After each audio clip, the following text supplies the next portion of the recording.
tunita kina hibangina iminam sunga alasate bek apa toy Halloween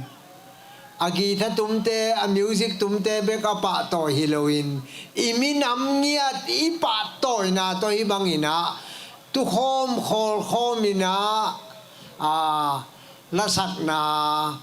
avai hom hi hang to lasak na ivai hom na ina iminam ki na ding le iminam ngiat ipa toy nop na hi in denaya sanggam nungen ma bangina Ivan Paul khat hong hi thei mel vat loi manina hi thei bang bangina lasak na hun bel ama abni Pathianin hi jibang hun haksa kumni ithwa hun palkai sakmanin pathian tunga ki pathui ge na hi tuina ipat na dingin grand finale honna le walzol nget sakna thumna Reverend ettheih Muan coordinator institutions PCIR ama stage la mai samhi. First, let us invite on stage Reverend ettheih Muan to give our time to God.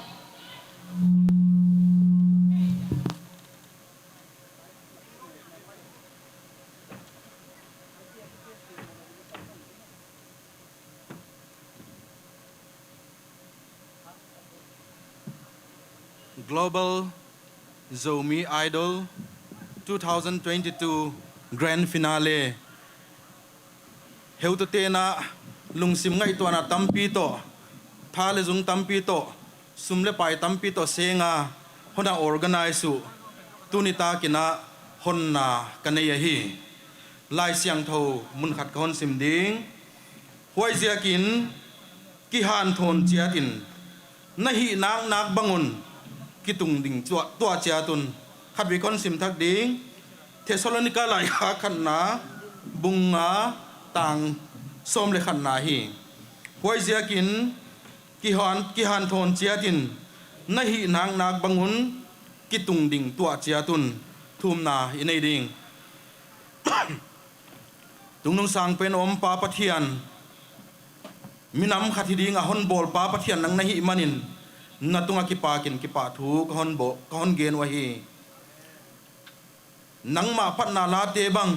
ai ke le nang man talent tuam non piak te laka la tung to na ki tai te na le khat kilam to to na ding ki tun ding to na ding lamet na a Global Zomi Idol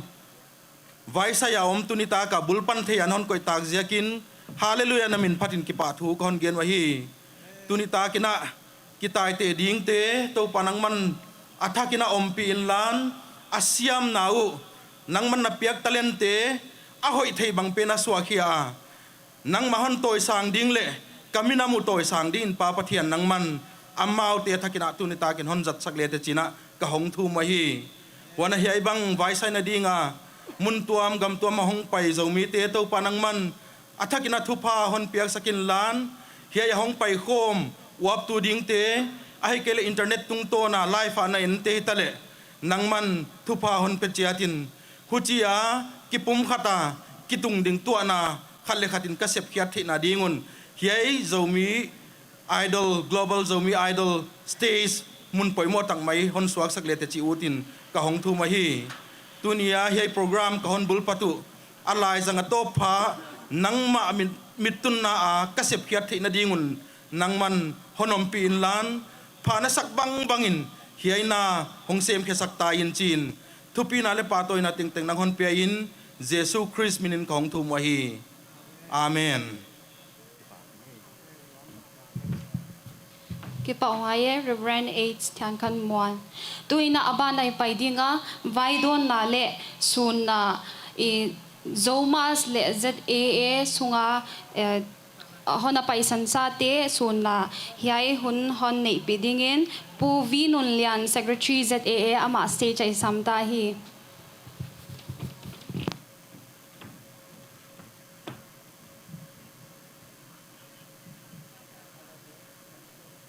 Global Zomi Idol 2022 Zang ding a hong pai khom ule nào mi pite India ZTE Myanmar Zomas USA yêu nào te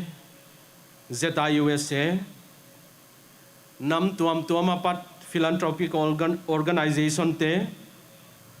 student body tuam te namakai vai hom tu no le pate yai global Zomi idol 2022 zatna in na le ngai na to na vekuna welcome bolina chibai kahon book ahi tuina welcome address welcome na to ki sayai tanin ka zodinga ani na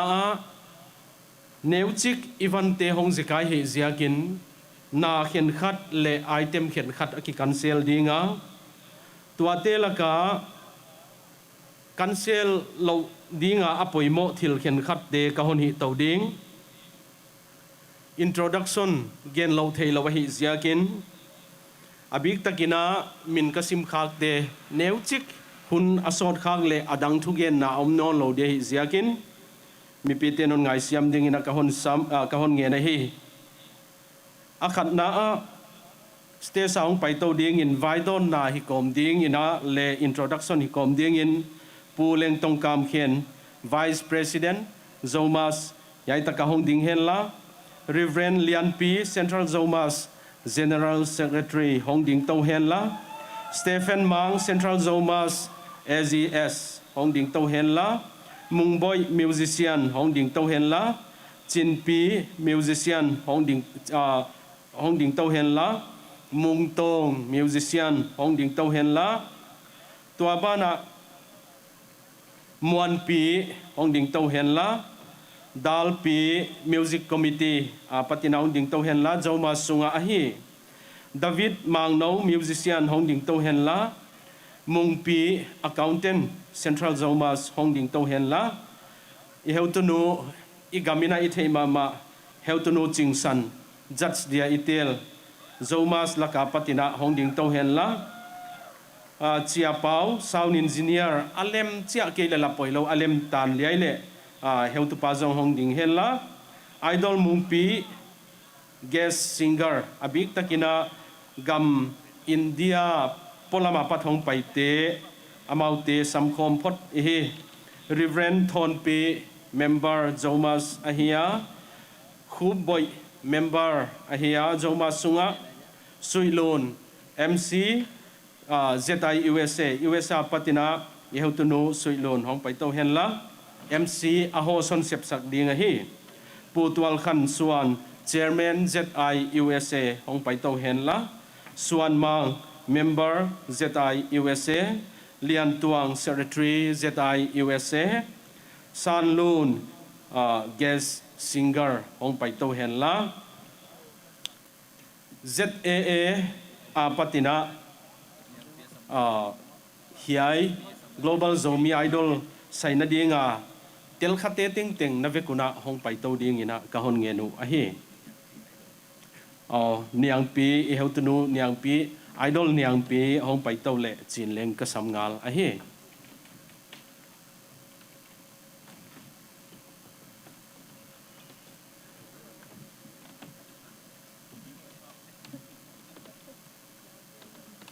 ZAA apat paito khin mo ZAA apat yai global Zomi idol saina aki gol khateng leng hong paito ding in kahon chial ahi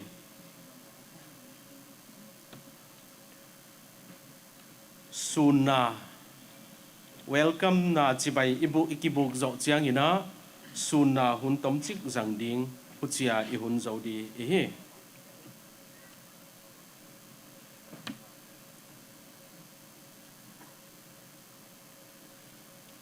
ole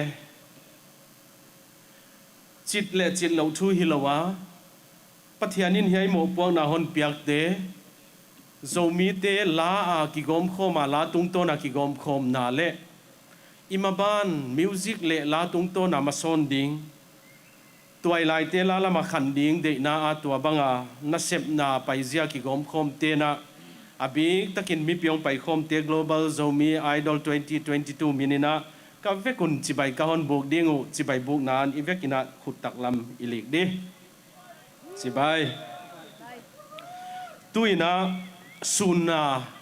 izang dinga second tamlo kahon idai di ka chi chiang ina dai na hun sun na hun izang di Zoma sunga founder president led pu pau khan nang en khan mang ngai siam en khan nang a reflection yai taka hat sima pu en khan nang founding president Zomas ahia Zoma sunga tu hun siang ina amakai le lasiam tampi te si na ina mual analiam sana tunita kin avekun aminu laudi chile hang lo seng lo ding khopa I thuai tampi anapai liam sa te ahi ziakun a founding president u phamta pen amin ilo pen amaute teng teng wa pina tunin hiai tanina amau min kahon ge na hi led pu vi pau khan siam founding president ZAA sunga la siam music siam ngai huai le lung khoi tak tak miman phatak tak tampi anasitawa amaute min tunita kina afekina igen seng keding hilele a president pau a founder president pau kha amin lowin amaute I huap sakahi waisia kina Zoma sunga si na na tuak te mi thwai tak tak te ZAA sunga si na na tuak mi thwai tak tak te suna ina second tamlo idai dingwa puchina hiai sun na hun izang dingu ivekuna ilu kunni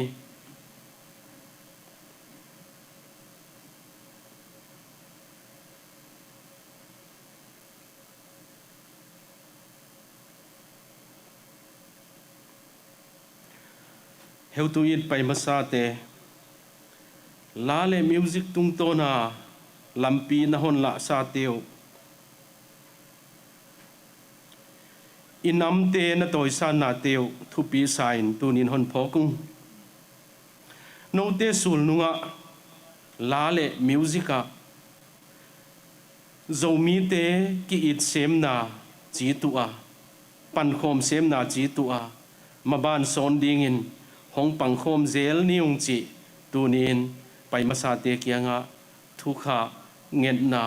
le thucha ka hon bolo hi ole ki pa ke sun na yai tengin zodi lom ten hon paisanu hen la kidemna panding hia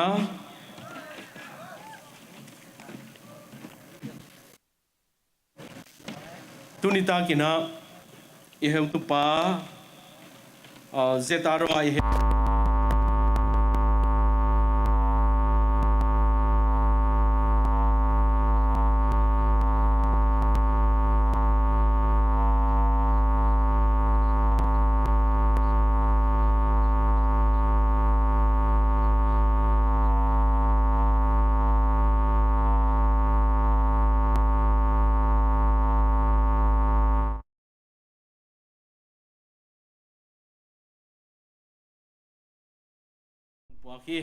tua bana global Zomi idol contest wa pa hong pai khem peule leitung mun tuam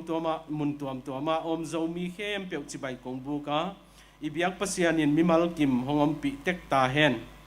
taksa a hongtel ding kalungul ma hangin lemlo na omahi manin makai tele mi pi in hongtel siam ding in kongthum hi leitunga minam alian aneu tampi te laka ei Zomi te zong pasianin nam khatin hong bolin gam khata hong ko in hong teng sakhi ahi zongin second world war zo ina India le Myanmar gam gi khena hongom chiangin iten nagam lailung taka gam gi hong kizi ka gam ni gam thuma ki khen zakin ki khen za ka om kha iswakhi pathian he pi na hangin tu hun chiangin tua gam gi te in hong khen zo non lowin Zomi ten pum khat sakhat hi lam kitel sema jing vai hom khom theita hi manin nang pi takin lungdam huai isa hi tu in ลาโตกิกอมนาหางอิน Global Zomi Idol Contest Grand Finale ใส่คมเทดิงายอมนาจงอิบยักปัสยันหงปีนาฮีจิพอกินอามินิพัดกีกีขีตัวมะบังอินอิโซเงนาเตอิโซไลเตอิโซลาเตเลอดังดังเตปันสันินกิจบนาเขาเซมดิงอินเอเตมะโมปวกนาอหิล้ำอิพอกดิงเดอินหวยมะเดหวยมะอิพอกดิงเดหวยมะหิZomi ten zo reunification policy ikalsuan pilai takin ikim kianga nam te zote kipum khat zia entonin iswa tang na ding in kipum khat na kalbi masape na hi lam phok tin ten le hang chi de huai ma hi ikim kianga nam te zote to ki thua khoma iminam sunga tok sian na dinga khut zat i hi khak ding ki ven huai ma hi Mosesin Faro tanu tapahi sangin ami Israel teto suggen theina anatel zohim pasianin ahong piak sai zogam ipian sak zo keile midang te mo na hilo dinga ei zo mi te mo na alian pen hong hiding hi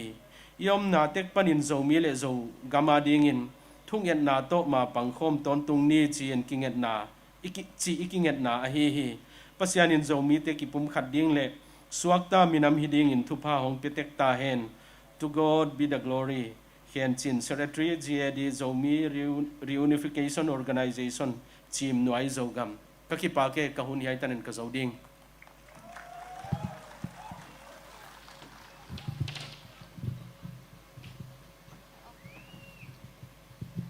Kipawaye how to pa vinun lian. Tu ina bana ingang la penu zen ngai sang. Sam nai lo dia lim si lai dia tu ina I contestant te asira kidemna ipan diwa I contestant te serial number khatbe kon pulak dia judge ten le na theina dianguna serial number 1 na mangnun moi 2 vunghoi 3 Nancy 4 Nemzo Pui 5 Samuel Mungte 6 Muang 7 Jenny Sung 8 Nyang Son Kim 9 Thang Thian Song 10 Salomi Don Ngai Lian 11 Kim Tong Zomi 12 Kim Mung 13 Linda Biaglun 14 Trumpet Hongpi 15 Rebecca Lianu Hiai Teng Tunita Kina top 15 mun tom tama hong pai te US lama pad hi in Myanmar hi in Mizoram pad hi in le hai muna le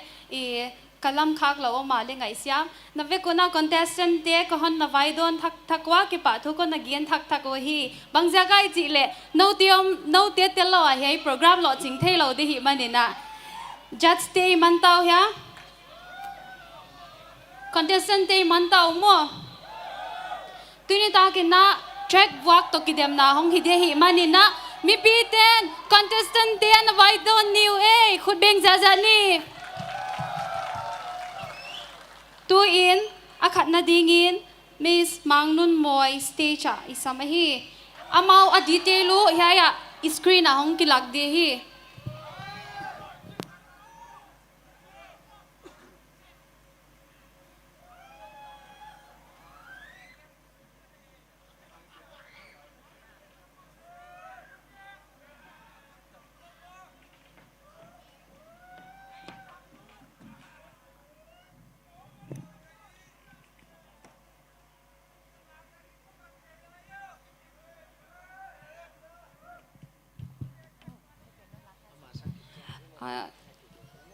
ihunu kibichil simai manin anek sadi vunghoi anakiging lei chi hi hello check hello tunita ke hon la sak ding a hi le jesu to bang kim chi la hiya party chinthan mungin anaphai hoi bana kaher le makeup te hi lamka salon te na hon sponsor hiya hoi bana hi ka dress hi urd non sponsor hiya amau tunga ki pa thu ka ge na hi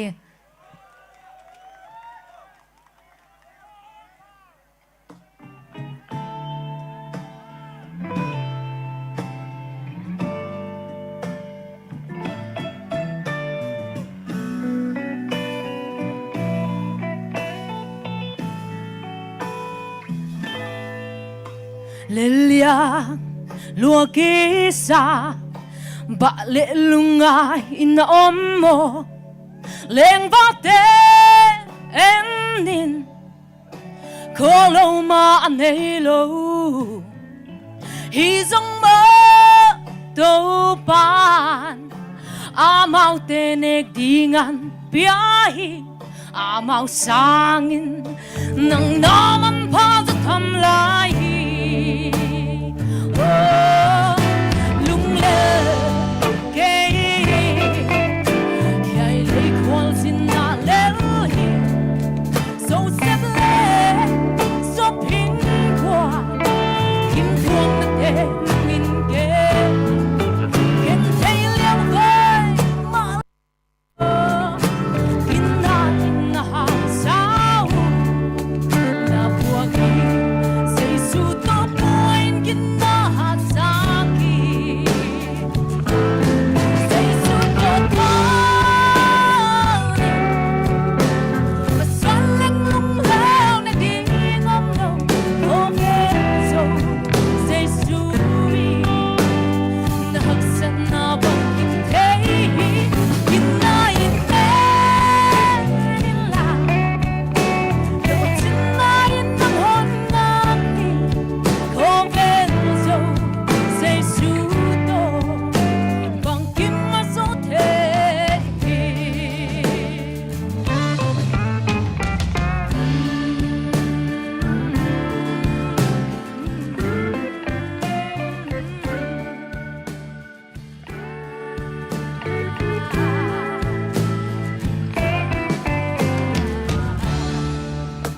mang ba na galia hồng thung dòng in lung lao về na thấy bên tề hồng nu xia dòng mang bằng khe xin mang khe na thế bao băng nâng in số tum in lung lại quang băng ít sắc chân mang in băng in đê say su to down mà xoắn lưng lung lao na đi ngom lâu khô về rồi say su na hắc sắc na băng kim thế kim na in thế in la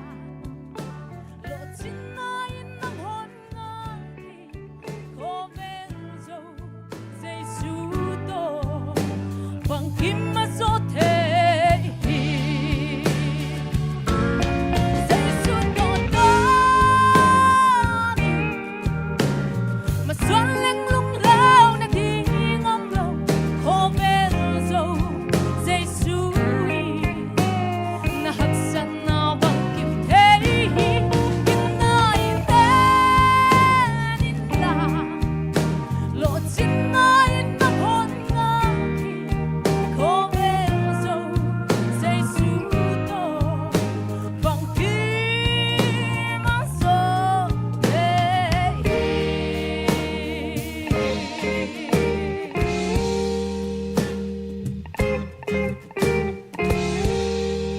cái bà kia Siya mamae mang nun moy. Moy, first lady na giging ya. ala do trong cái quán hiểu không Yes. La diang kwa ni jo. Fence le ina hapan deu diwa. Na tut sang no le. Tuina abana serial number 2 vung hoy stage ay samahi.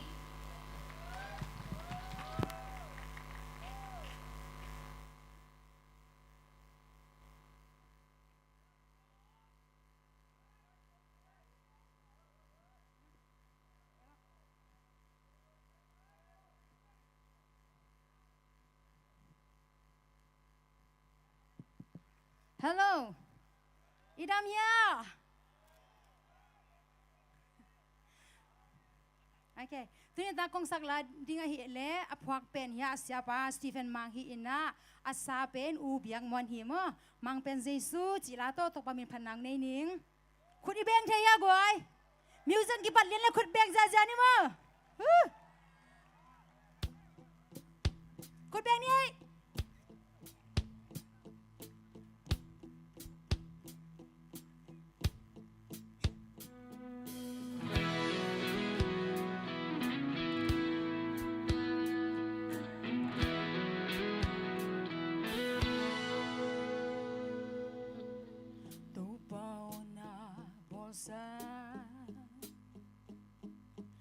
ban tung lấy tung khem bêu tàu ba nang ma khut sung ni lệ kha ak si te nang ma thuk yak zui ki hey diam diam ui hi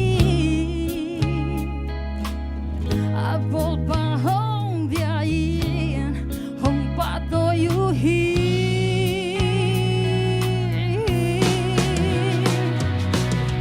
yin tham na hem beu nang nga hi e vang liet na hem beu nang nga hi e yin hem beu sa yin lian pe mang pen Giêsu hi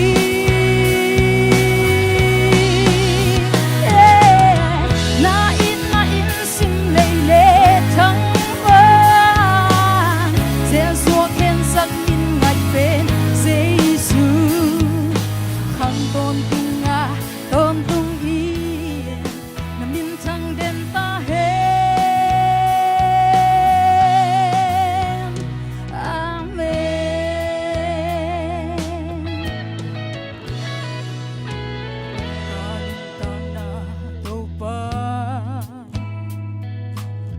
nang to lâu in man be nang ma hang bek ma to tu chang dong kong tung the man lei lâu pi ma to ít bang lâu pi pi ma na ít na ban ha din cây nông ban lại mơ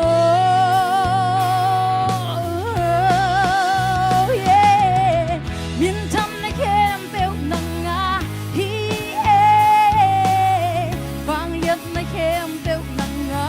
hi e miền khem beu sang miền lian pe mang pen Giêsu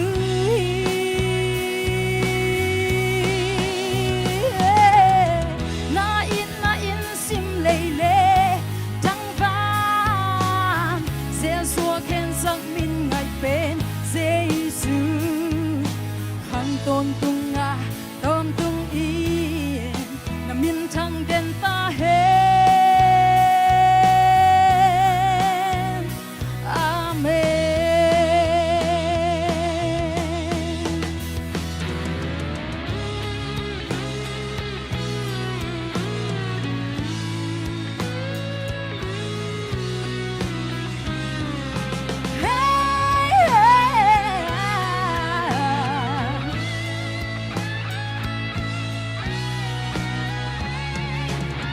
min thăm na khem beu nang nga hi e vang liet na khem beu nang nga hi e min khem beu sang min liam pen mang pen Giêsu hi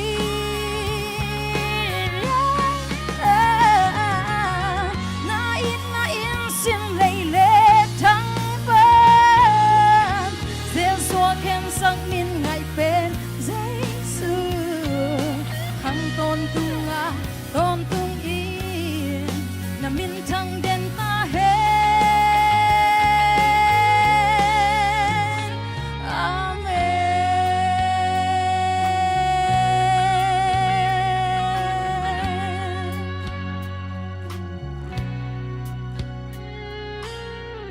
tu pan pang piak sak ta hen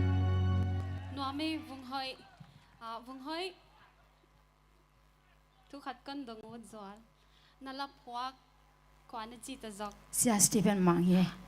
ama na ngai sang na mo khát non gen thi gió dia ama mo ala phok khem pe ken hoi sai mo to chang i ala phok te pen mai lo ina standard sang thei ma ma chi to ngai sang ngei mo lungdam lo Oi, lungdami. Next, serial number 3, Nancy, stage isam no na hi.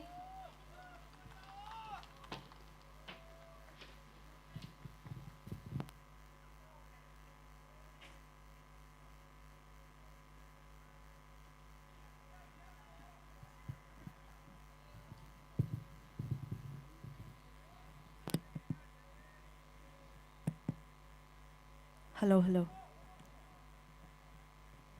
Kay hon la sak di nga hi le nuam loi ing chi a hi a aphuak tu lun ngai te a hi.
Kipawai Nancy. Tuan alasak nang mainatil ya. Ha kay main ka te. Bang jaka natil na jak nohon gen thi dia. La kha contest nga rock ngen kasamo hay jaka asof pena. Ong ki hay gizu. Alright. Kipawai ya. Tuina abana serial number 4 niam zo pui stage ay samno na hi. Niam zo pui adingin khut beng jaja ni.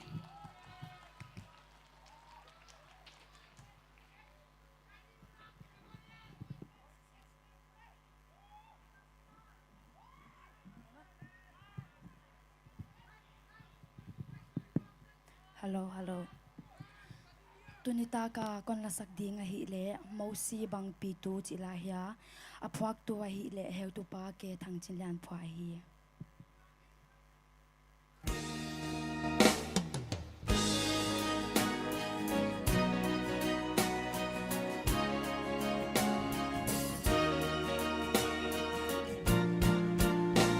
Israel de ay gupta sala tang layo xóa ta cút in tâu ba kiang thum u vang lian pa thian in na thum na u zai amau de bi khe ding in mo si so hi màu xì bằng pi tu ngoan hoài lệ kiến nô căng ai huy tô và dấu vân tôi thế ai cúp ta gâu mình pha thế tan ngắm mà na đi tô na mi thế pi tu đi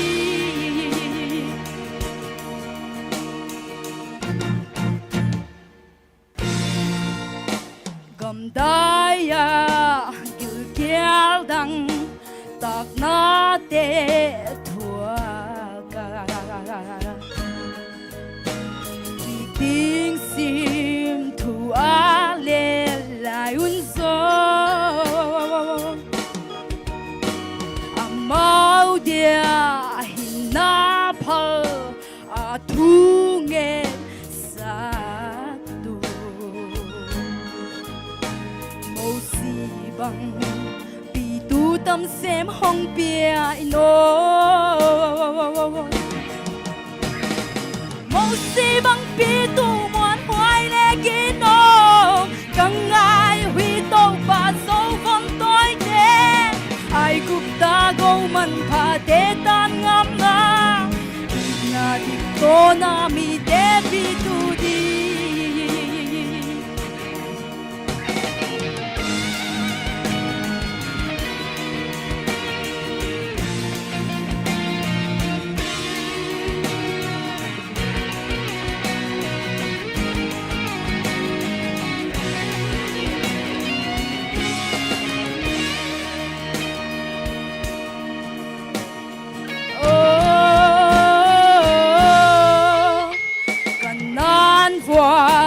sol na te vang đua ma lê ngô Israel tên làm hôn bia sân băng u cầu sông na vạn voal sol na ca tăng teu nang to hôn khen tu xoạc sâu ta đi về chian thật ni mô Christian hin khoa tổ ba thằng bay na ôm tuân ma y cầu sông na vạn voal sol na katang teo tua hile tu pani gam dam sak ding màu xì bằng pi tu ngoan hoài lệ kino căng ai huy tô và dấu vân tôi thế ai cúp ta gâu mình pha thế tan ngắm mà na đi tô na mi thế pi tu đi na đi tô na mi thế pi tu đi na đi tô na mi thế pi tu đi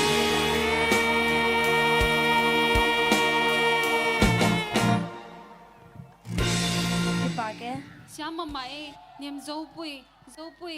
nalasak 1, 2, 3 10 tana full mark kita le mark ki pedek le chin bang za na ki pedi nang le nang cái à chú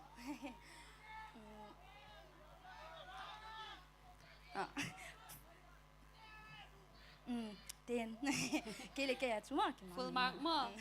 ki ba wa ye tui na ba na Samuel mung tie isam no na hi kut beng za ni e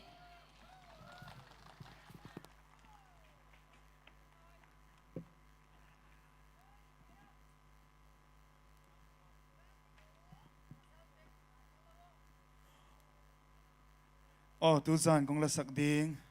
zun lo zo gam chi hi na aphuak pen vi siam pu hi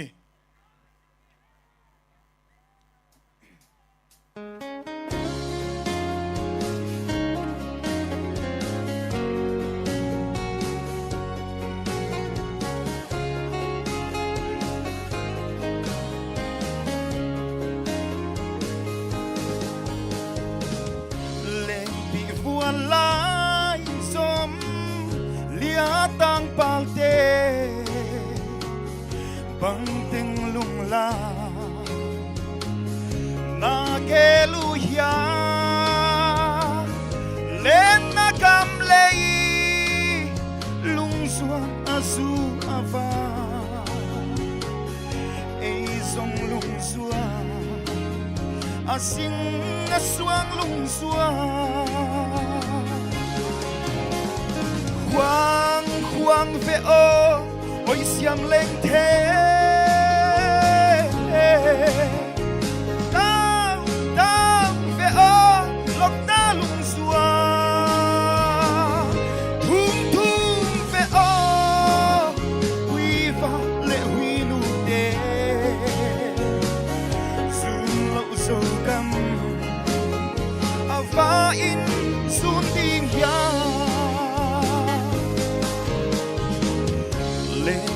hoa kim hoa mi sa tam te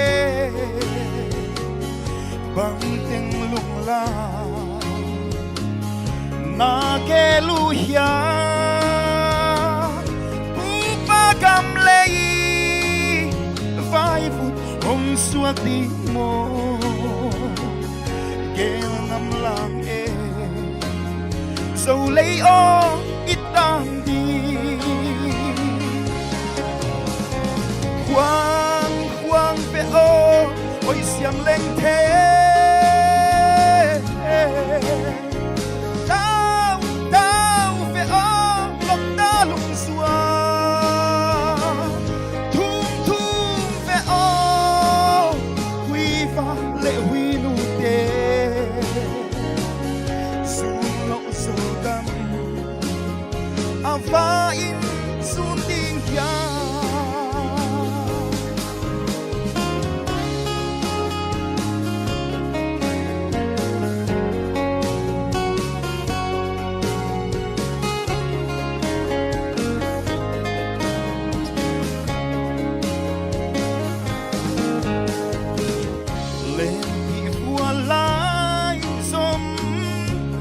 tang palte bang ting lung la na ke lu ya len na gam lei lung suan asu ava ei song lung suan asing aswang lung suan ve o oi siam leng the tao tao ve o lok ta lung xua thum thum ve o huy va lệ huy nu te sun lo so cam ava in sun ding ya Huang huang ve o oi siam leng the tao tao ve o lok ta lung xua thum thum ve o huy va lệ huy nu te sun lo so cam ava in sun ding ya sun lo so cam ava in sun ding ya lung tam e Pake Samuel na o kha kabila lu thei mama apwa kek kek zezena hoi ka sa tung to nga o kha lung tam e ama chau pasal la hina ahipan na ตัวนั้นละสักนหอนเตียลเสียงบางจากก็ฮิดี โอ้ฮิลาเป็นอาทูบานะมิวโอไปด่านหอยสาลิมไกแม่นะฮิลาเป็นมุยบุญมาสายไงหอยสายไงป่าไว้เลยตุยนะอาบ้านะ number 6นะม่วงstage ไอ้สามัย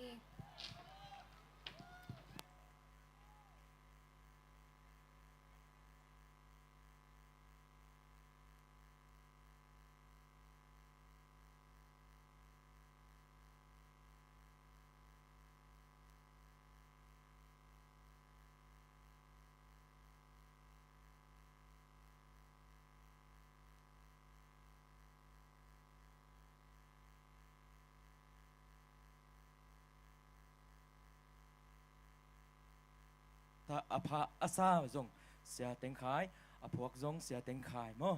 อินจงมีส่วนนี้จิตตัวท้าละครเสียเนี่ย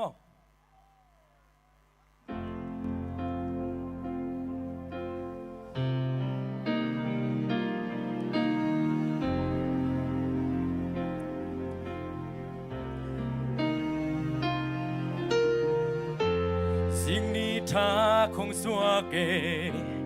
dẫu gầm dẫu mi xuân ni chi nghe lùng tuộc ma bằng khó mệt in lom xa nghe đây đàn na tế bài khia kỳ khoa na lại nát na ít na tê chẳng hồ liên đâu nào lùng in gel kịch ni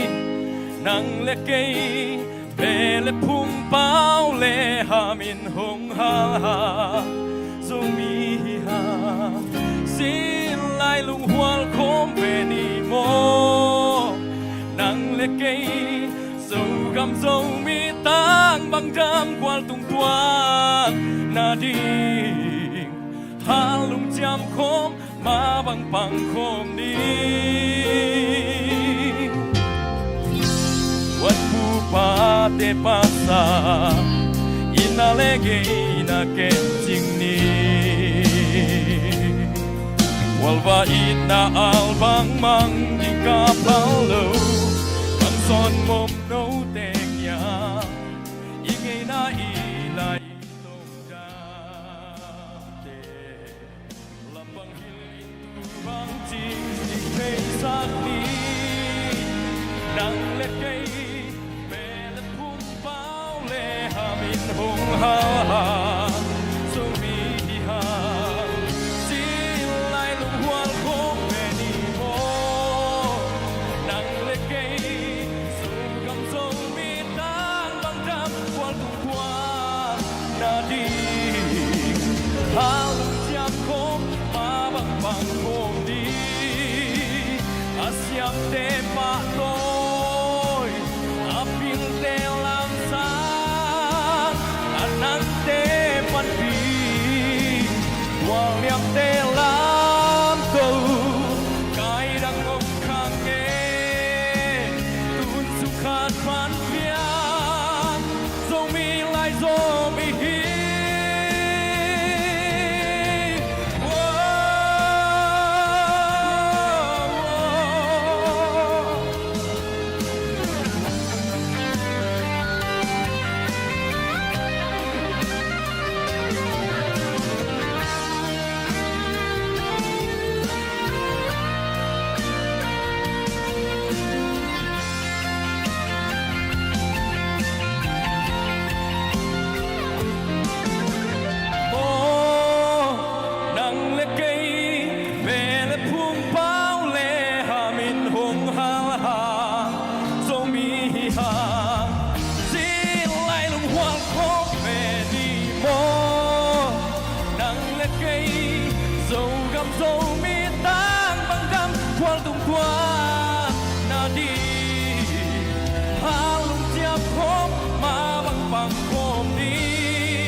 Mama eh. Kami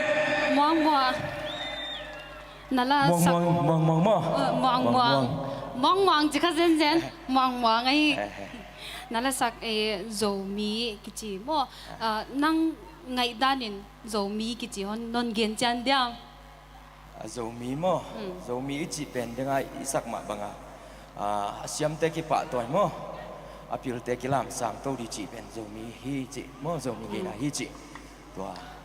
Zomi lung tup mo ilung tup hi chi ken hi pan gen nom nge lung na me Dami.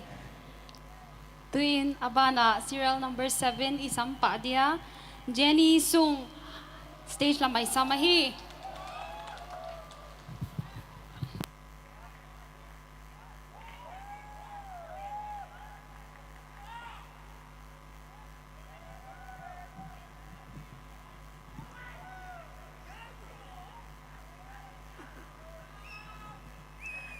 Amasay na kay gam na peka US panong pay mo. Kwan country song day. Lagong tunig lagong sagding pen zun chim lo zo gam apwak sumong asa Rosaline Kimbuang Zoma.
all the way from US.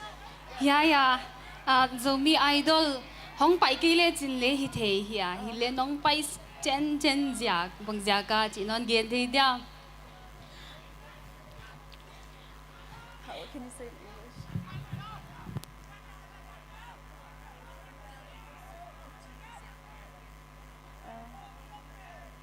Okay. Kehita kung pai na hang pen hi idol hang ma ang pai mo togi chang hi India lamang pai ka ve khana hi vacation dana jong pai hing Lamka jong nuam lo mo kalung nuam sak lo ong ngai lo nge En le ngai lo hang e. Ki pa wai tuina number 8 na isam non dinga Nyang Son Kim.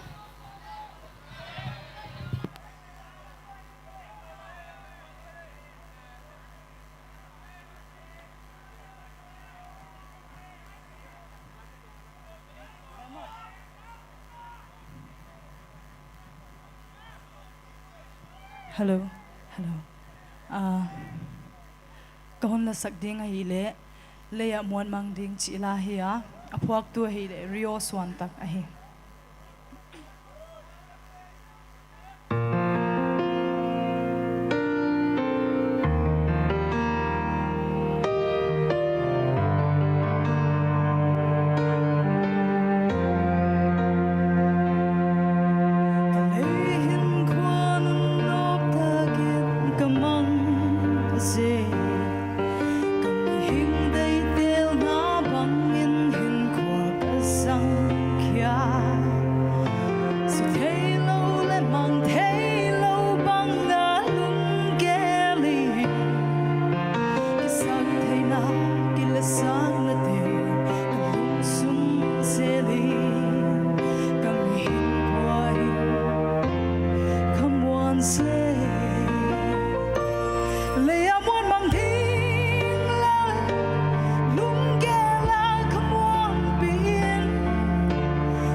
pathianin ama kya nga beidong nga taite adong zelahi ki pa phai pen ma tuina ingak la pen penu chi dia zen nga isam da diwam zen nga isang zo falelte sang ni som ni le ni stage isamahi mi pite khut beng zia ni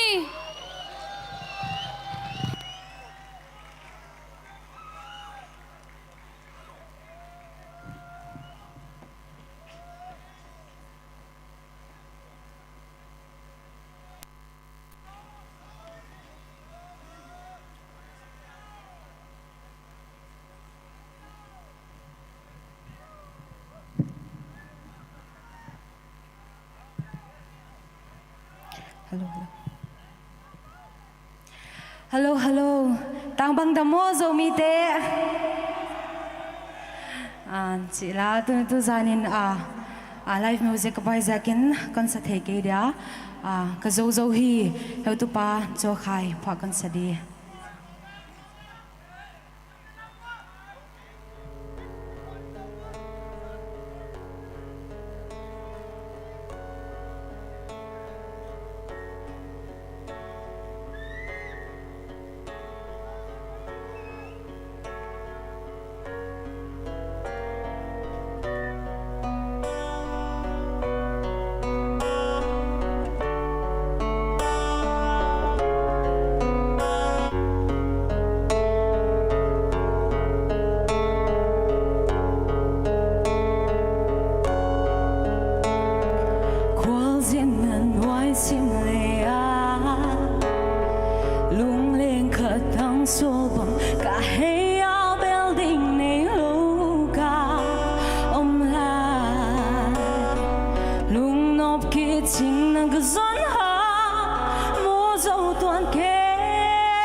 pawai mama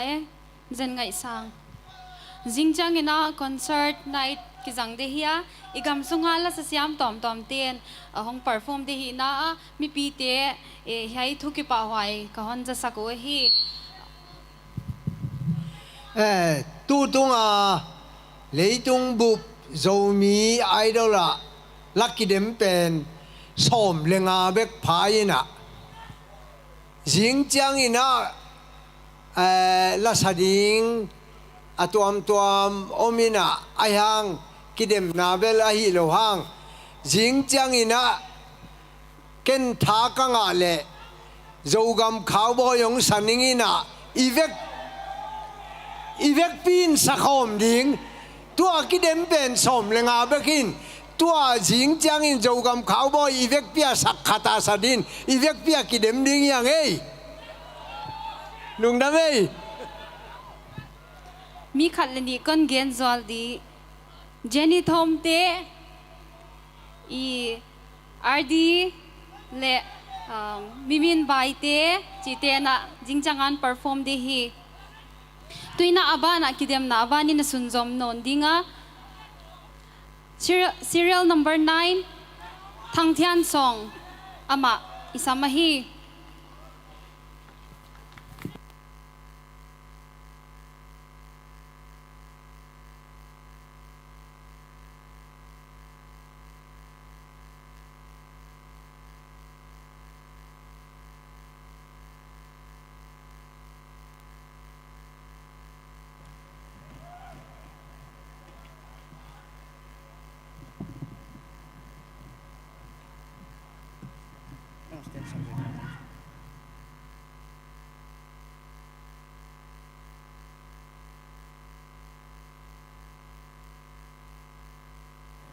lấy tung bụp Zomi te na ram chian nau mo in na chi bayong bung masai nge tuni ta ke on la sak de hi le heu to pasia u thon kham la phua nang lowin in na ngai na la a hi a tu jingin ama ka phone a hoi taka kanget le aman jong na dei bang bangin sain china phal taka hon piak jakin ama tungaleng ki pa thu ka gen a hi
Nang lawin na dang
nang lowi na dangam ke kalomet nai nang nahi mo kanun taglai sumteng ang koi din chi bang kong te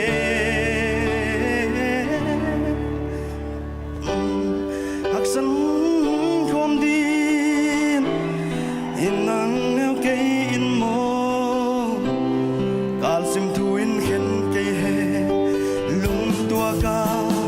tong ki chiam sa he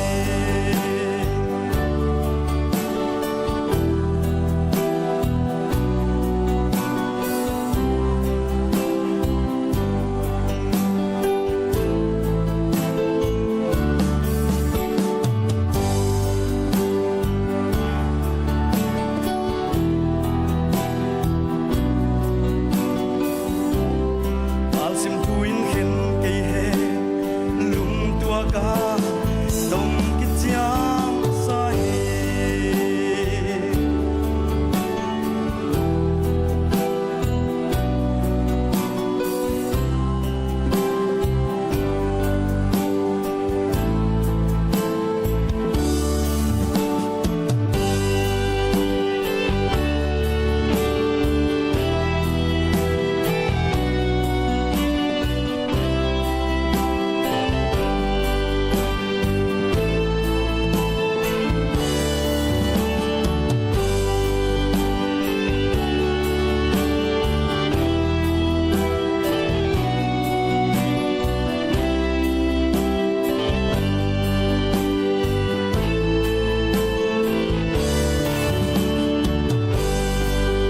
lung dam ti pak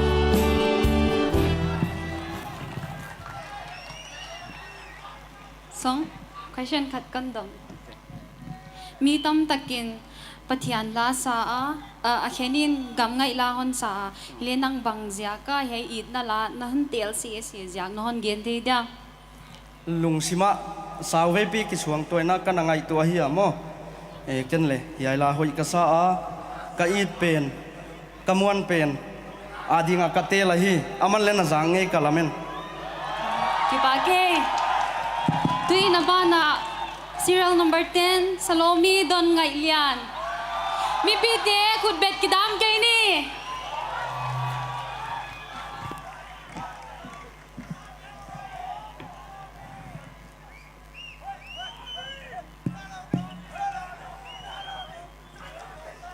Kohon la sak de hi le mual don wang khwa lengtong pauno in asak aphwa ahi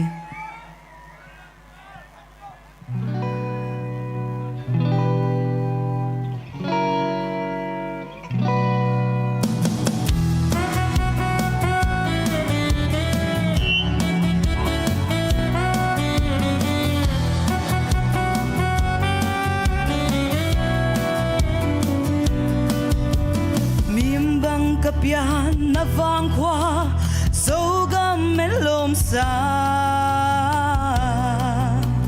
nim dil dal mo le kwa ngay sok san sil sia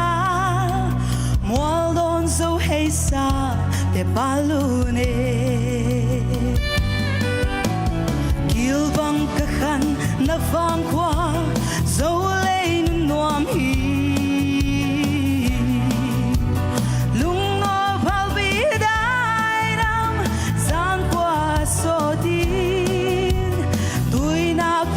sial sial dam tui luan o ka ten na fang kwa mo don so len mui ka nun nan wang lun da fang kwa ngai tua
mà na Finstin hon ngai sang na thugu ku bang hidin naging ta bang jaga hon ngai sang wa bang jaga hi o again chang mai un ka the ki pa hoai le tui na bana Kim Tong stage is samahi Kim Tong Zomi ading in khut beng za ni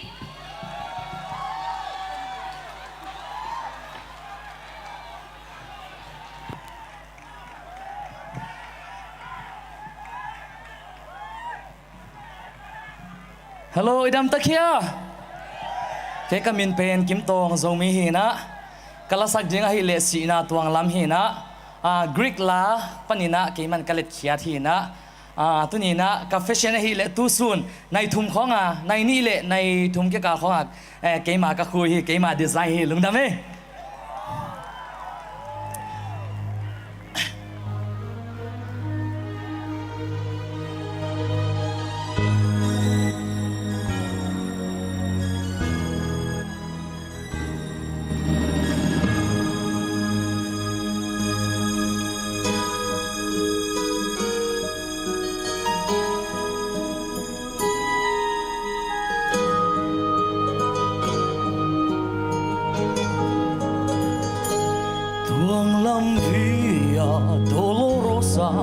Jerusalem kuasunga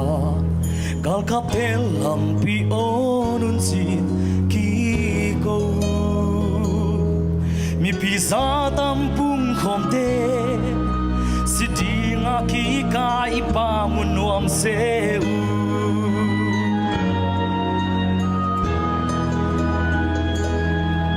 anung sanga fuang na hanga ko ul sisan tui bang luang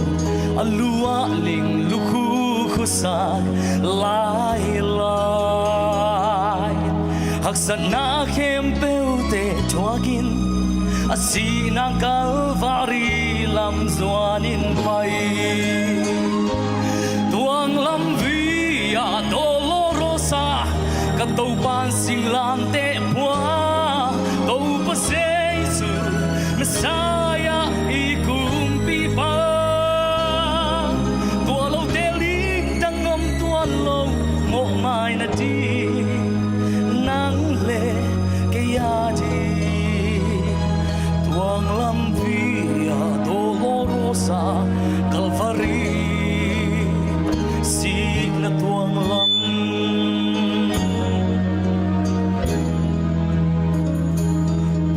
lam via dolorosa Jerusalem huasunga galkapel lampi onun sin kiko mi pisa tampung khomte sitinga ki kai pa munuam seu tuang lam via dolorosa katopan singlam te pua to paseisu Messiah ikumpi pa tualo telim dangom tualo mo mai na ti nang le kaya di tuang lam via dolorosa Calvary si na tuang lam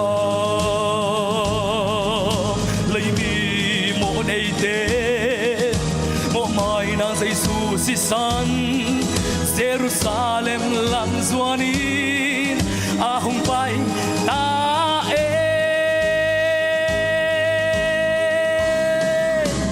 tuang lam via dolorosa katopan singlam te pua to paseisu Messiah ikumpi pa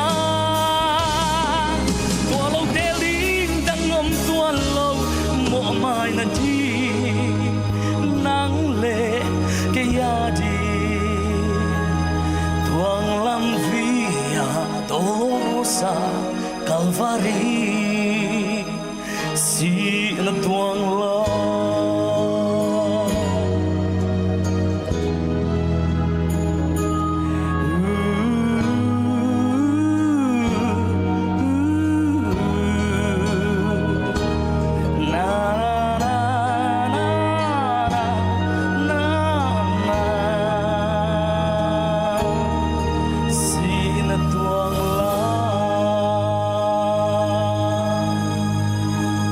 Zomi Kim tong Zomi tung akipat hui ge na napuana kha nang le nangin na design ya. Mai tu nia Sun nai ni Paul vela ka ke ma khu hi ma Superman Batman te bang hituan aga chi dek le ala sakto apuana design ka kito ka sama ma hi gen nei na sao ya ki pa ai Lung Zomi tina ba na serial number somlani na Kim Mong amai sama hi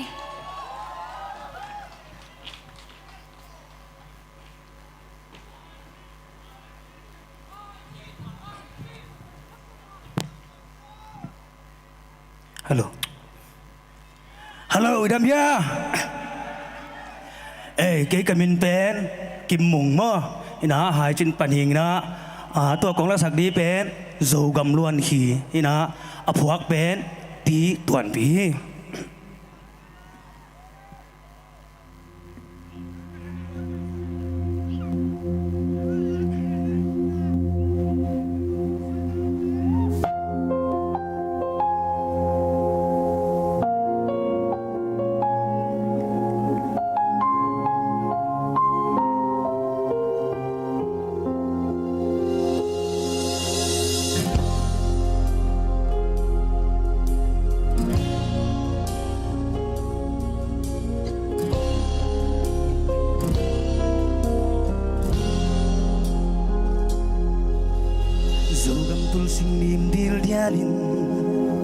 dẫu lê lên thiên dây đầy khao băng xưa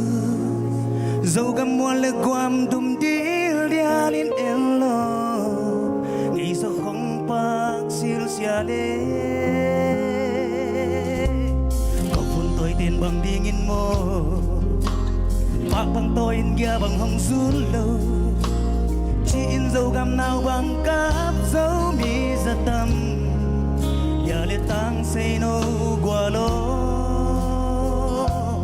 lung ge lun dấu gam ne nào bằng ca lung ge lun dấu gam ne nào bằng ca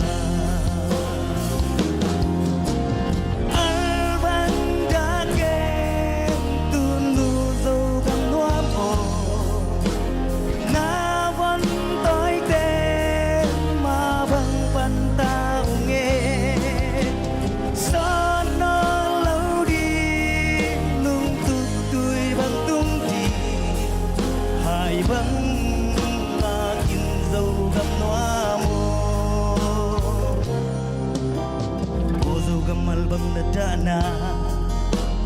nan luôn khi đai băng theo sắc ta in nó vẫn tôi tên sự lung toát in hoa lâu bằng khom liai ta nghe xin lại ba bằng pil nó vẫn tôi tê xin lung khoang bằng hong gel xem đi ngà xin bằng hong pal ta in mò mi bằng piana zo gam le noa mo hong palin silbang hong pal ta in hong palin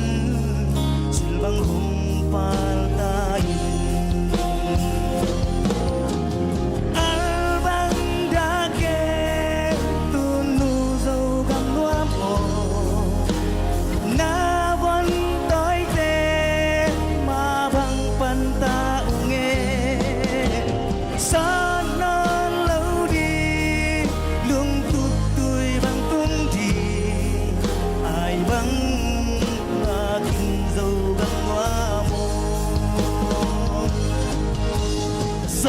min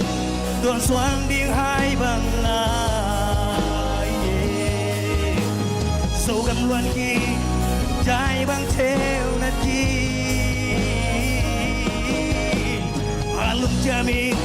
sâu gầm gia bằng dùn ni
lung rame Dame kim mo. Yay la. Apwak tupan. Apain bangay sun dingin naging. phước tu pan phuen mo dầu gà mo lung lao ken na von tôi thế na ông dùn đi na mà bằng pan taung kitu tuak mà tadi hiung Lung dame. Tuin apa na? Som le thum na isam dinga. Linda Biaglun.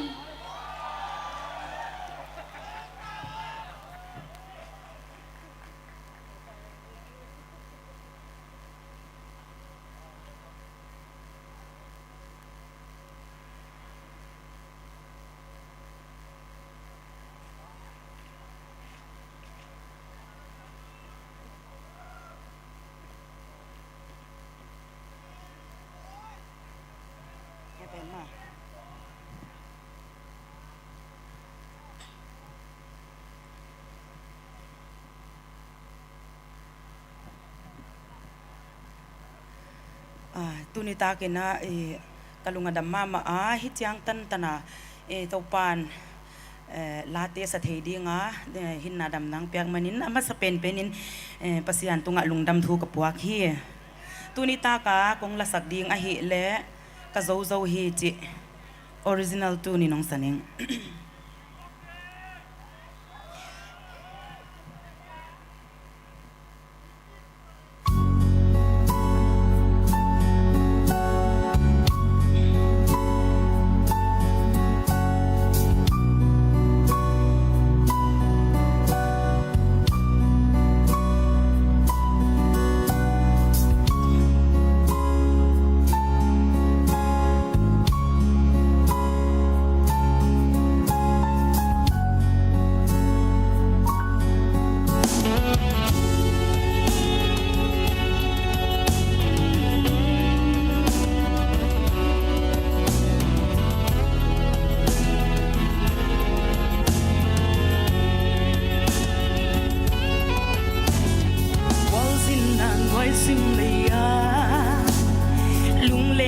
Tang sol vang ka hey ya building nei lo ga lai lung nop ki chin nang ka son hang u zo tuan ke wa hong biao sing ni hong swa ki lam dan na lo ka dun na sai tha dem tui du in ba in katta on mo na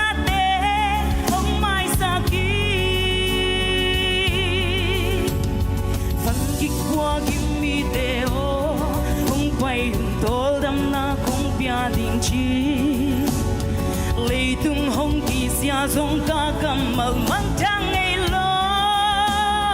đi ca dâu hi lấy tung ca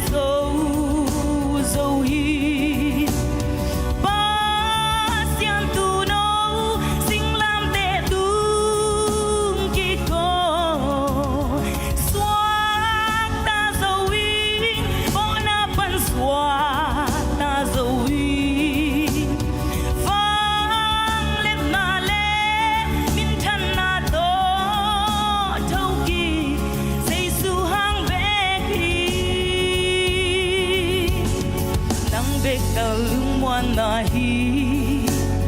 thì ta in siano na lao kamu bangai nan bang hong ít về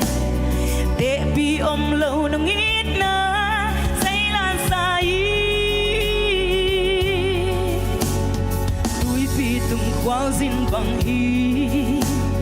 tông ca li nun tak sung hui pi le tui hoa ten hong boy sắc zel đi thằng van don mai mi swanin nung hay kena phần gig qua kim mi te o ông bay hung tol dam na kung pia ding chi li tung hong ki sia zong ka kamal mang thang ngày lo đi ka zo hi li tung ka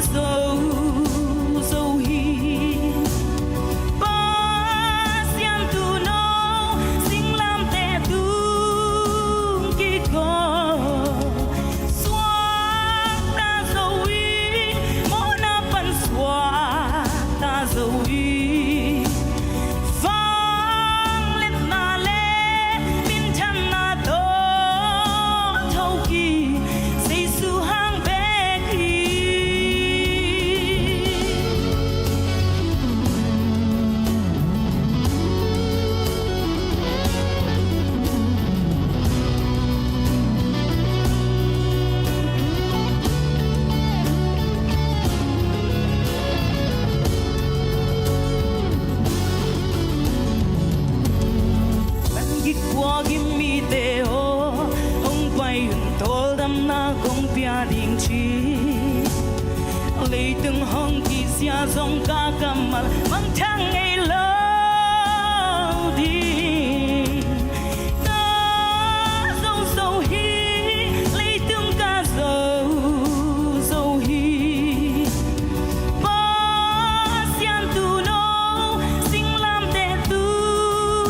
kỳ co xoa ta dâu hi ngô na pan xoa ta dâu hi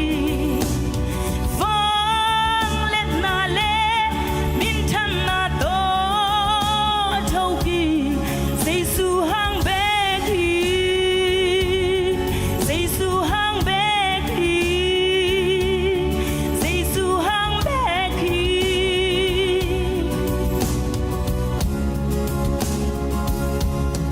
dây su hang bé thì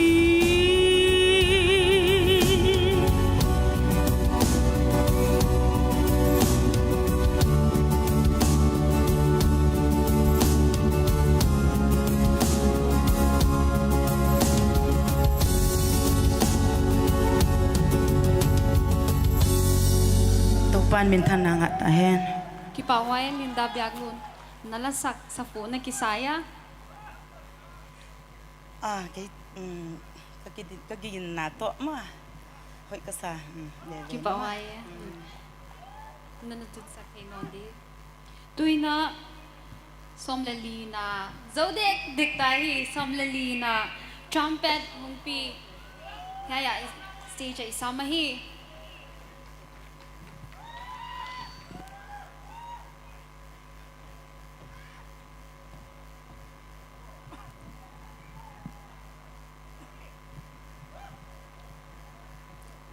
Hello Zomi công sắc điên bên bồi xe xe lô chị ơi áp hoặc bên bò hi na về kia na bồi xe xe lô chị đi nơi khăn đi chung bồi xe xe lô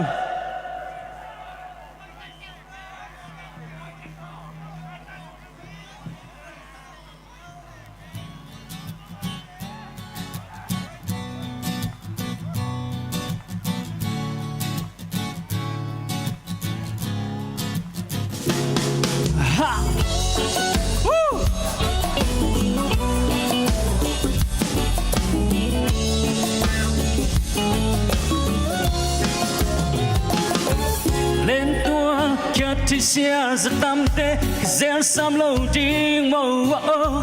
lưng nốc na in chỉ đâm na khăn sao na bàn ta cả in kia đây sắc thun kia bum qua thấy mô khi dân dân kê mi hình âm phân na ấy man chậm nhẹ cứ ít thấy mô bô thấy na dâng phát tuam na khăn Azalo patay na zong lung nom na ka Yen siya to si ding hile Anung ta ding om kay Ko kabang om to aga Vi be hi mi hing iti Lung kia lung kam lung len hun om na be Nam ni om den kun za ding mo mai no te te za di aksan na lo kwa zo na ngom lo san ya nok lo sing kwa ba kim mu ke amom na akinga na te song tong ve ke lung kam na ding palak lak song kul ke ituam na te I pi jing nang I so khat ve ve nui su kam su oi se lo Come on!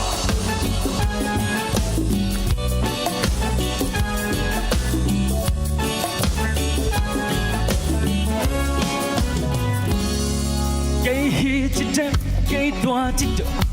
bun chiang cool cây, nắng lệ nắng, na kinh neo xe nắng giúp na, học na lên na, min than na te, mi suan pa sam cây vô. Na tang tu na mangin lo na iso teive lam khang sikya lo kwa ma om lo ki mo set pa sam ken mi te maya ai mi te pat bagul ke nang anane nang don sana si nang kana tunay ke Zoom dain kiswan om det gul ke mi hingi chi lung ya lung kam lung len hun om na ve nam ni om dem ya kakun zo ding mo mai not le te zo di aksan na lo kwa zo na ngom lo san ya nok lo sing kwa wa kim mu ke amok na akinga na te zo to be ke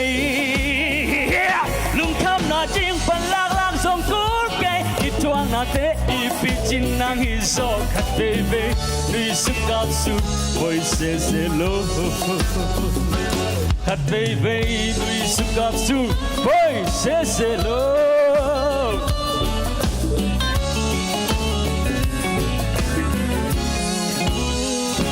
mi hing chi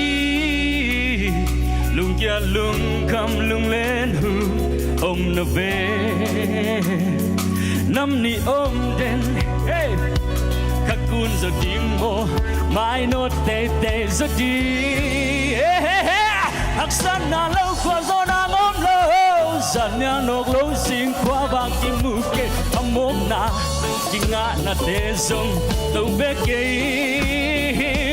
lung kam na ding pan lak lak zong kur ke itwang na te ipichin nang hizo at baby nui su kam su oi se lo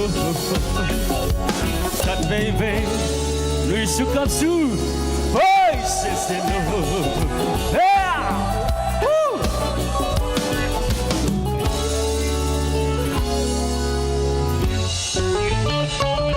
lung dame trumpet nalasak ahoy mama bang genre hi chino niel thei dia hey pen bang ituak zong man te hak sana ituak zong lung kham na ituak zong na poi se lo hi ma khare chang hak sana ituak ding yang poi se lo gen na ituak ding poi se lo a hey lung dame le lung dame tuin alas na pen serial number som lenga Rebecca Lianu stage ay sama amang pai sungin jingjang ina ay a timing da nga in ipan thei tadi nga tuni dan bangloin ipat som te tadi nga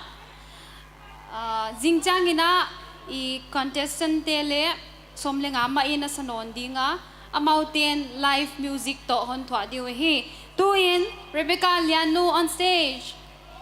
khut beng jazani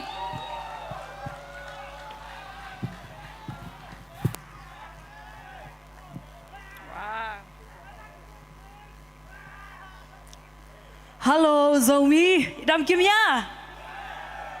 Wow. Nasalway tunizani na hitanga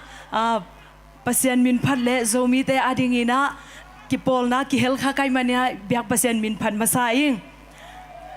Tuni na kong lasak dingai le Zomi sun ni hina aphuak pen sia teng khai asazong sia teng khai hi pa hi. Tuni kapuan sil pe nai le kolpia ungo luni ongkhui sakai manina ama tunga song lungdam na gening lungdam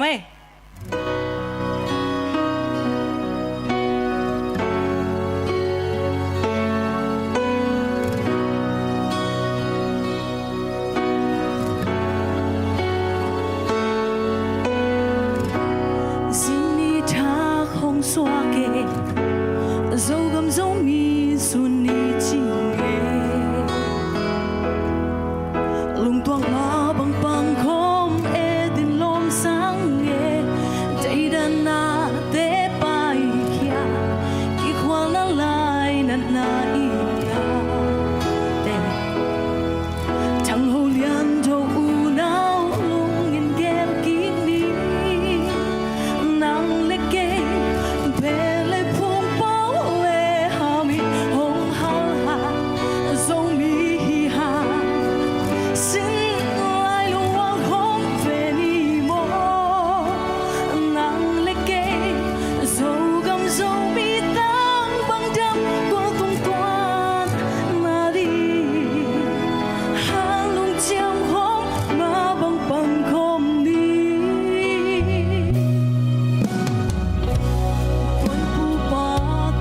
sa ina lenge na kemji qual va ina abang mang ding ka palo ang son mong no te kia ingay na ilay idong kam te lambang hil in tubang ting in te sang ni nang leke bele kung bao le hamin hong hal ha song mi ha sin lai luang hong fe ni bo nang leke so gam so mi tang bang jam qua tung toan na đi ha long chiao ho ma bang bang kom ni a siam te pa tôi ao pin te lam sa anang te pang pi tuang yang te lam to kai dang mong hang nghe tuôn sung khát ban bia so mi lai so mi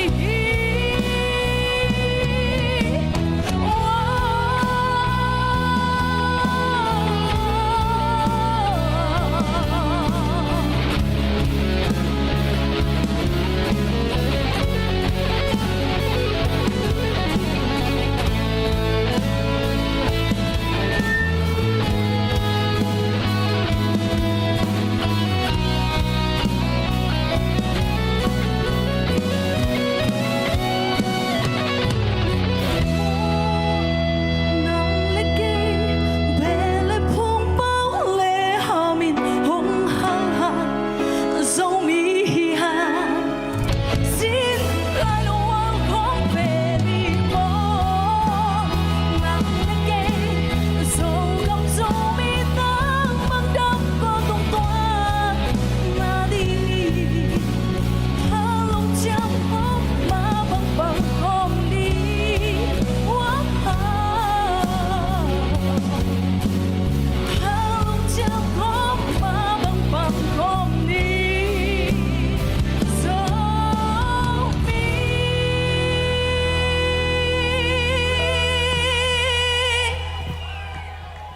lung đam ma ơi Lang dame ahoy pen atom na si chi mabangin Rebecca lianu in hoy tagenon sa atung alungdam tu gen hi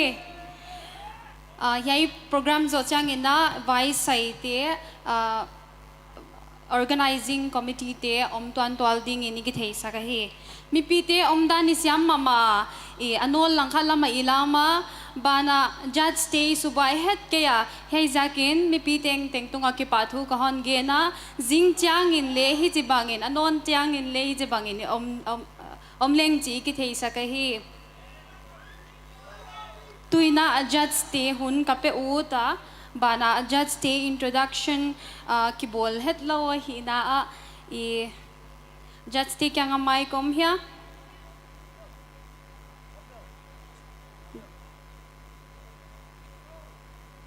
om lo ma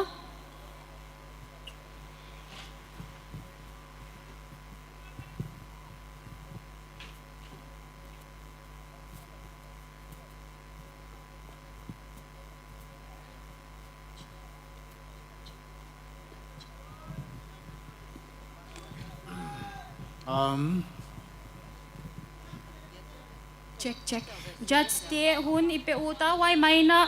khatin hong ding zwal welan mela na ka hon nei u zwala idol niang pi ama hile Myanmar patahia 2011 kuma idol hi bana anatut sagnon lei che hi bana ti jilian balte pabala chai thewa hiya ama le haya green studio ne hiya ama padin la tampi aswa khia la lama I mon ma teu khata hi next sia chokhai khupu cha I thewa hiya ama a hi le anatuk sagle ama hi le aman le I studio zaide studio neya music lama imwan ma hi ahia ama apa dina musician tambi le pota chi theya ikipak pen ma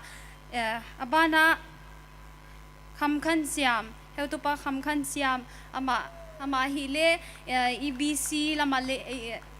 kizangma ama twilight te heutu makaya hiya division twilight te heutu makaya hi ama le iswan lalama iswan ma hiya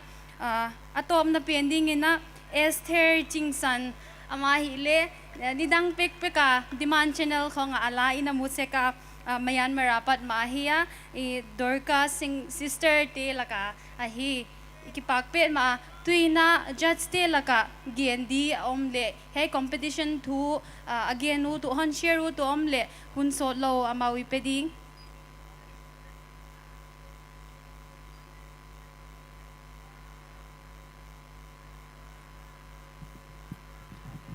lomte de sang na to ken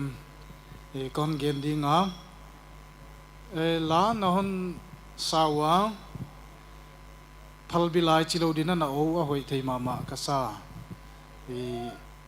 na la teu hi khen khati sakna boilo pp non telwa very professional non telu hi tha nga hoi kasa a kon ki pa pi hi chi kon gen masadi hu chi kom komina song choice hi apoi mo pe na hi na song choice u na tel fu le na o to kitwak dina saksia mu na tel fu le tuain honglam sang ding a hi to na tel khelule tuain anyam zo anyam lam hongkai sup thei hi manin na song choice u poimo gi ge hi chi tu le tuale le poimo hi den chiang ina jing che kidem chiang jong to poimo gi ge chi khat ve yong gen ki nuam laing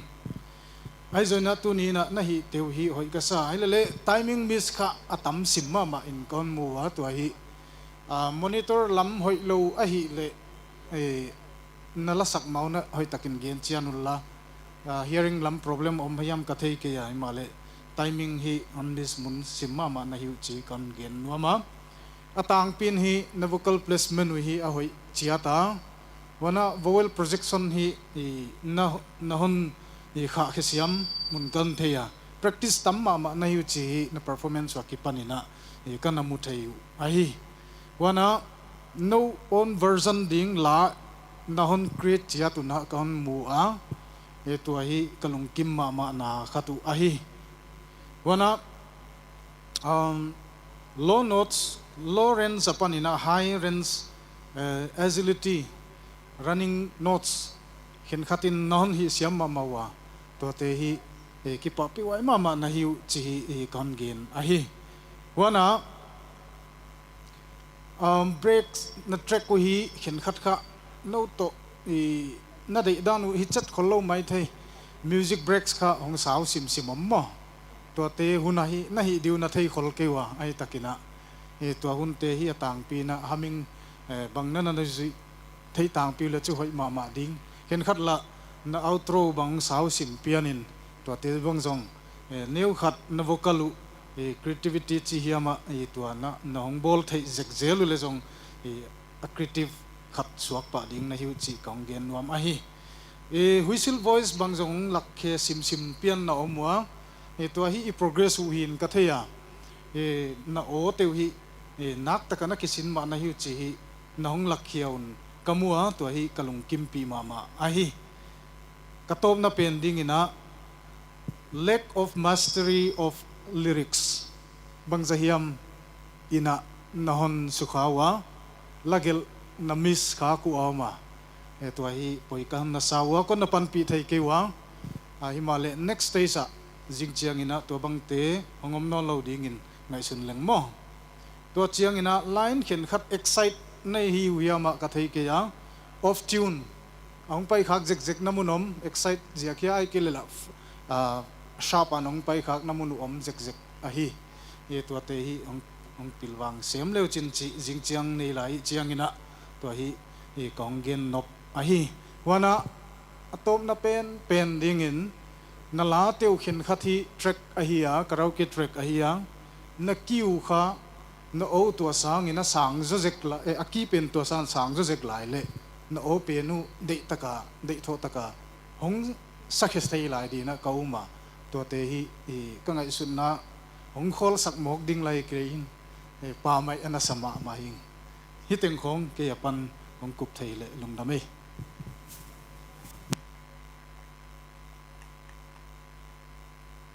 adangom lai ya I heu tu te I judge te tunga ki pa thu igena amau te omzia ka yai le tang tung the hi chi ithei thak thaka haizekin ki pa thu igen thak thaka hi tuin I program abula ipatu hoi takina izo swak thewa pathian kyanga ki pa thu igena hun khang na thum na hon nei sakdi sia thang sian mung Accountant Central Zomas stage ay samahi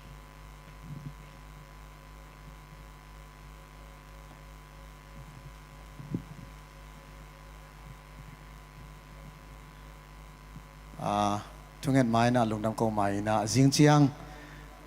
nitalam dang ngai na hilaya ki pan lian ding hanga MC te na nai nga dang nga mo san lian le 5 pm ki pan lian ding hi chi song hong sa sang noming ina to pa to nga lungdam ko na ni pabasian lungdamung tuni nitang masa vai tuam to ki pan hakina lemlo na tom mi mata selle hunte kisot tawin boy na amloina to panang man hichiang anong ton pi vevea nitang masate nuam takina kipan thein ahoy khom chiang khat to panang manong so pi man na tong lungdam na kong ko hi jing chiang ina kamasuanu te song ina thai chiang ina masuan te khem pe song naman ki thwa pin la nang ma lam la na nang ma makai na te no nga sak la ring kong eno hi adiak ina akidem ding naw te sangam te khem pe song achidam naw kep sakin la a o te ong kep sakin la hi hang ina ama nun tang na kilam phat na le nang ma hoina apok sem naw nang man suak sak lai tain tuni apat pan atop dong nong zo pi na lungdam ko in Jesus Christ min suang na lungdamin nakianga lungdam thu kong puwa ko ito papasiano amen lungdam ele